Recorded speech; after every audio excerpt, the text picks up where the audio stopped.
The recent Graham Norton show saw Prince Harry, in a moment of apparent vulnerability, plead with the public to address him as Prince Harry. This desperate plea, however, has backfired spectacularly, with many feeling the Duke of Sussex is increasingly becoming a caricature of himself, a man desperately clinging to the remnants of a royal life he so vehemently renounced. Harry's public image has undergone a dramatic transformation since stepping down as a senior royal.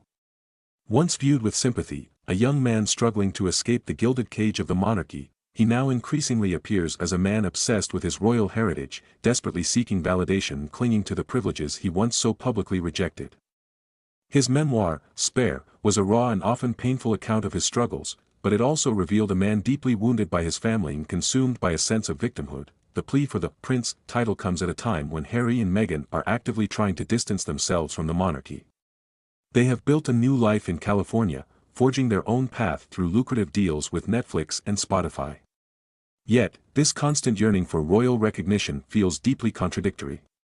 It's as if Harry can't quite shake off the shackles of his past, forever bound to the institution he claims to have escaped. This desperate clinging to royal titles raises several pertinent questions. Is Harry truly seeking to reconcile with his family, or is he simply seeking to leverage his royal connections for personal gain? Does he genuinely believe he deserves the title, given his vocal criticisms of the monarchy and his deliberate attempts to distance himself from it? Harry's plea for the Prince title is a stark reminder that escaping the shadow of the monarchy is far more challenging than he initially anticipated. He may have left the royal family, but he can never truly escape the legacy of his birth. His every move is scrutinized, his every word analyzed, and his every action dissected by the media and the public. Perhaps it's time for Harry to accept his new reality. He can no longer have it both ways. He cannot simultaneously criticize the monarchy and crave its validation.